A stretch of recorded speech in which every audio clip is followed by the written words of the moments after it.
Hai, selamat datang kembali di channel Pojok Seram. Kali ini gue akan mereview film Thailand yang berjudul Inhuman Kiss. Buat kamu yang suka banget dengan film horor, jangan ketinggalan film yang satu ini ya. Film ini bagus kok.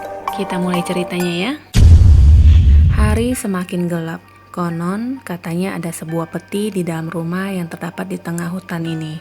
Di dalam peti terdapat arwah Nual yang menjaga hutan. Siapapun yang datang pada malam hari tidak akan pernah bisa pergi. Dikisahkan Bai, seorang gadis kampung yang bercita-cita menjadi seorang perawat. Kesehariannya dia selalu datang dan membantu warga yang sakit, terluka karena kecelakaan maupun akibat dari peperangan di masa itu. Di suatu hari, dia mendapati seorang pasien yang orang tuanya menceritakan desas-desus yang sedang beredar di tengah masyarakat, yaitu adanya kuyang yang bergentayangan mencari mangsa. Suatu malam, ayah saya mengatakan bahwa dia akan berpatroli dan menginstruksikan saya untuk tinggal bersama neneknya, serta mengunci pintu dan jendela. Di tengah tidurnya, saya seakan bermimpi menyeramkan dan ketika dia terbangun, ranjang yang ditiduri Sai penuh dengan darah dan jendela kamar yang tadinya tertutup kini dalam keadaan terbuka. Di bagian dada Sai juga terdapat luka. Sai meminta Gert temannya untuk menemaninya ke hutan. Di pertengahan jalan, Gert mengajak Sai untuk segera kembali. Tapi Sai tidak mau dan tiba-tiba mereka melihat seperti api yang melayang-layang di udara dari kejauhan. Gert pun segera menarik Sai untuk lari dan bersembunyi di balik pohon. Ternyata itu adalah seorang pria dengan memegang obor di tangannya. Sai pun segera mengenali kalung yang dipakainya dan menghampirinya. Itu adalah Noi, teman masa kecil mereka. Sekelompok orang dari Salaya mengaku sangat terusik dengan adanya kuyang yang merajalela yang telah memakan ternak sampai tidak bersisa. Masyarakat dianggap lamban menangani masalah ini sehingga wabah pun menyebar. Tidak mengerti dengan maksud dari pernyataan orang tua ini, salah satu penduduk pun bertanya maksud dari perkataannya. Jadi menurutnya, jika ibu dari kuyang meludah dan terminum oleh seorang perempuan, maka perempuan itu akan berubah menjadi kuyang. Dan jika laki-laki, maka dia akan tersiksa oleh racunnya dan jika tidak tertahankan lagi, maka si laki-laki itu akan mati dan kuyang akan melahap semua isi perutnya. Singkat cerita, sekelompok orang Salaya ini menginginkan barter di mana mereka diperbolehkan untuk tinggal di desa itu. Sebagai gantinya, mereka akan menangkap siluman kuyang tersebut. Noi diberikan tumpangan dan menempati rumah sakit di mana Sai beraktivitas. Tidak begitu lama, ayah Sai datang dan menyuruh Gert untuk mengantarkan Sai pulang dahulu. Dan ayahnya menginterogasi Noi dengan menanyakan motif dari Noi membawa orang-orang itu kemari dan alasan kenapa dia mengatakan bahwa desanya terdapat siluman kunyang. Noi cuma mengatakan bahwa dia tidak ada pilihan. Sai semakin merasa ada yang aneh dengan dirinya. Di pagi harinya, dia memuntahkan darah, juga jendela kamar yang selalu terbuka dengan sendirinya di kala pagi, dan ditambah bercak darah di kasurnya serta luka yang semakin lebar di bagian dadanya. Di luar rumah terdapat segerombolan orang yang menyaksikan ternak yang mati dengan kondisi perut yang robek dan organ yang keluar terjuntai. Noi dan Sai mencari Gert yang ternyata sedang berlatih menembak di tempat pemukiman orang-orang Salaya itu yang sepertinya ingin ikut dalam pemburuan siluman kuyang. Di malam berikutnya, tampak Gert dan para orang-orang dari Kalaya mulai melancarkan aksinya dengan berkeliling desa untuk memburu siluman kuyang. Nai tiba-tiba merasa kesakitan dan terbayang-bayang mimpi buruknya. Seketika dia pun berubah seperti ada yang merasukinya. Teriakannya sampai pada telinga sekelompok orang-orang Kalaya itu. Sai pun pingsan dan terdapat sosok bayangan tepat di atasnya. Di tempat lain, bayi dari teman Sai pun tiba-tiba menghilang. Sesosok cahaya melayang-layang di udara. Ketua dari orang Kalaya itu pun mencoba memburunya dengan menembakinya berkali-kali. Anak bayi itu pun berhasil diselamatkan. Noi yang sedang mempraktekkan ilmunya yaitu mencoba membuat gas dengan cara menusuk-nusukkan tanah berdasarkan teori yang ada di bukunya. Sontak terhenti, melihat adanya cahaya merah yang lewat tepat di depan matanya. Dia pun segera mengejar cahaya itu dan ternyata cahaya itu menuju ke kamar Sai. Noi pun kaget dengan apa yang dia lihat. Sai dalam keadaan tergeletak dan sesuatu terlihat menyerap ke dalam tubuhnya. Dan Sai pun kembali seperti biasa. Noi dan Sai saling bertatapan. Noi menyebutnya Krasu, yang artinya kuyang dalam bahasa yang lain. Keduanya seakan tidak percaya dengan apa yang terjadi. Keesokan harinya, Sai mendapati Noi yang sudah tidak lagi berada di kamar rumah perawatan. Sai pun merasa sedih dan menangis. Noi ternyata bermalam di vihara. Biksu menceritakan asal-usul siluman kuyang.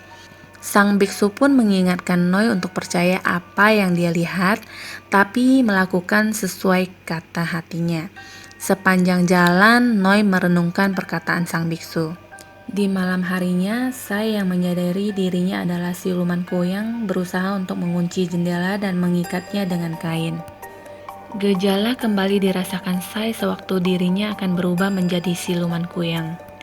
Noi dengan sengaja meletakkan beberapa ekor ayam mati tepat di bawah jendela kamar Sai. Dan tidak lama kemudian, seutas tali merah yang dimana lebih tepatnya adalah lidah dari siluman kuyang ini terjuntai ke bawah dan melilit serta memakan ayam-ayam itu. Keesokan harinya, Sai terharu melihat kembali keberadaan Noi di ruang perawatan. Noi mengingatkan Sai untuk bertingkah senormal mungkin agar tidak ada yang mengetahui bahwa dia telah berubah menjadi siluman kuyang. Setiap malam, Noi menyediakan ayam mati di bawah rumah Sai. Sementara sekelompok orang dari Kalaya terus mencari keberadaan kuyang di setiap malamnya. Sebulan pun berlalu dan tidak ada kekacauan yang terjadi. Tidak ada lagi berita tentang keberadaan kuyang. Noi pun terus mempelajari tentang siluman kuyang dan mencoba mencari tanaman yang konon dipercaya sejenis tanaman yang mampu menghalau transformasi bentuk rupa manusia menjadi siluman kuyang. Keesokan harinya, Gerd membawakan jus buah untuk Sai dan mengingatkannya untuk menutup rapat jendela dan pintu karena akan ada pemburuan besar di malam harinya.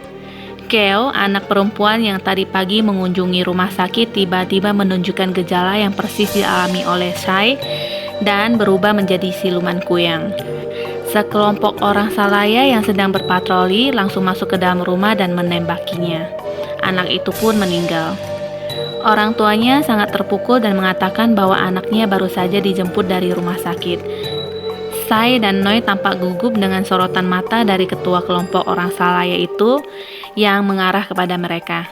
Sai terus menyalahkan dirinya dan Noi jugalah yang terus menenangkannya.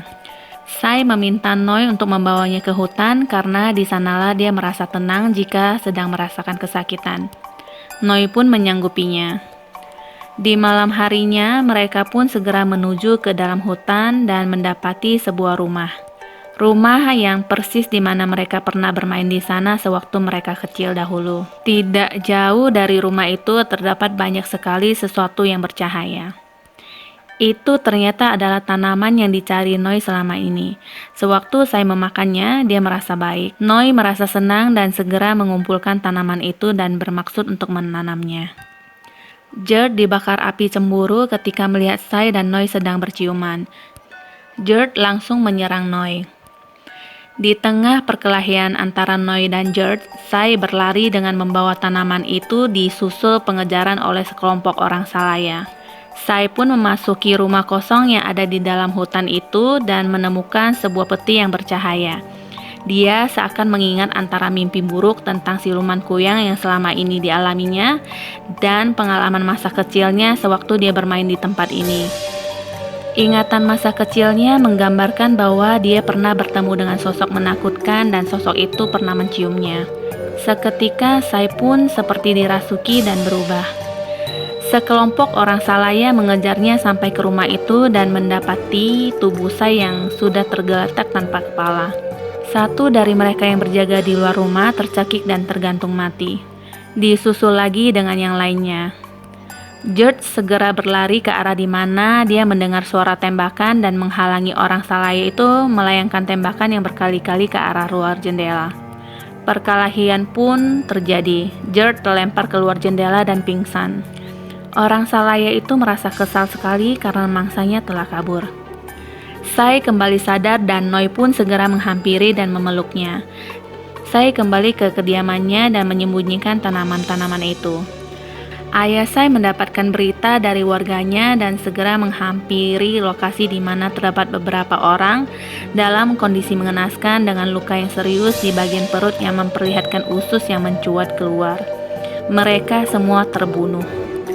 Ketua kelompok orang Salaya itu menceritakan apa yang terjadi kepada penduduk di sana. Noi yang sedang menguping di balik pintu segera berlari. Di tengah jalan, Noi merasakan sakit di dadanya. Di waktu yang bersamaan pun, Sai merasakan gejala yang sama.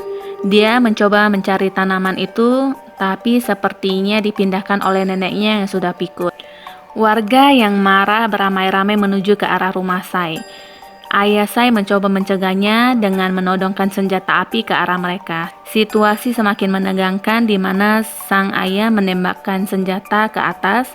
Seketika itu juga bungkusan tanaman yang sudah di tangan Sai tergelinding jatuh ke lubang yang dibawahnya berlumpur. Sang ayah berteriak agar Sai keluar memperlihatkan wajahnya, di mana sang ayah mengatakan kepada warga jika benar anaknya adalah siluman kuyang, maka dia memperbolehkan warga untuk menembakinya. Dengan panik, Sai masih berusaha mencari tanaman itu di antara rumpur. Warga semakin tidak sabaran dan meneriaki Sai monster dan menyuruhnya untuk segera keluar. Sai pun keluar dengan wujud manusia biasa. Tentu warga tidak percaya begitu saja. Gerd disuruh untuk menceritakan apa yang terjadi di malam sebelumnya.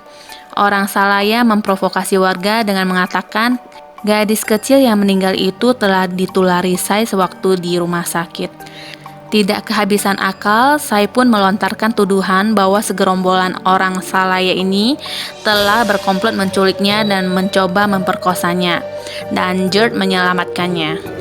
Pernyataan itu langsung disanggah oleh orang Salaya itu sebagai omong kosong karena mayat-mayat yang berserakan itu adalah bukti perbuatan siluman kuyang. Dia tetap meminta Gerd sebagai saksi dan menjelaskan di depan warga. Gerd tampak ragu untuk membuka mulut dan akhirnya dia berpihak kepada Sai dengan mengatakan sesuai dengan pernyataan Sai tadi.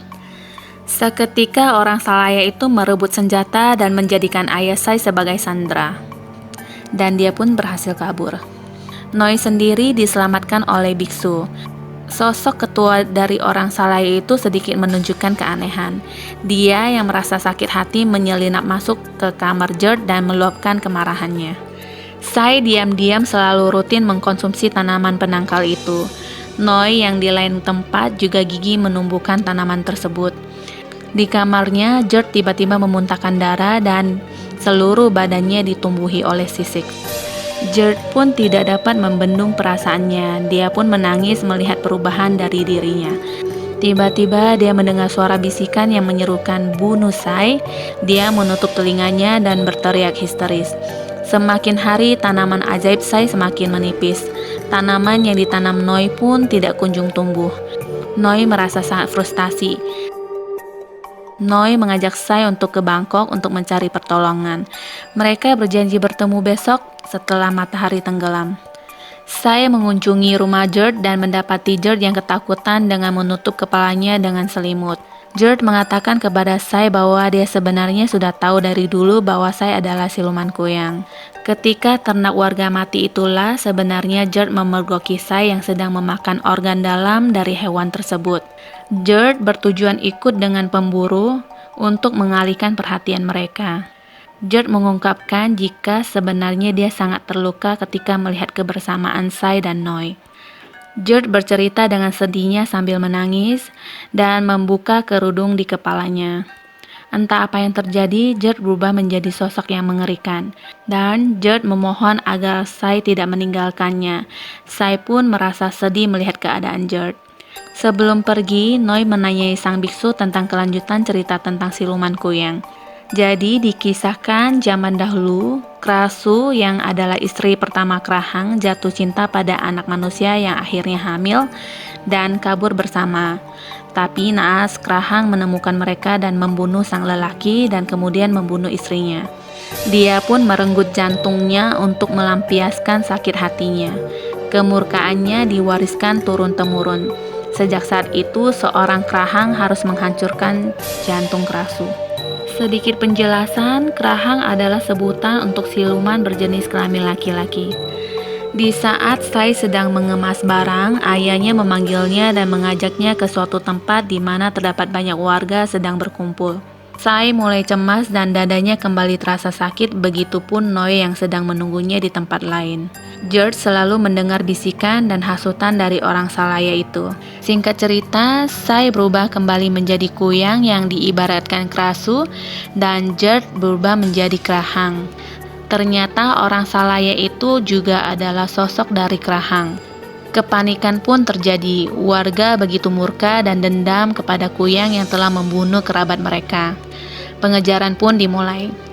Seperti yang tertulis di legenda bahwa seorang Krahang akan selalu memburu Krasu. Dan tertangkaplah Krasu pada saat itu. Seketika Noi muncul dan membujuknya dengan mengatakan itu adalah Sai, jangan kau sakiti dia. George yang berubah menjadi Krahang pun terhenti. Orang Salaya yang menjelma menjadi Krahang pun tidak terima. Terjadilah pertikaian di antara mereka.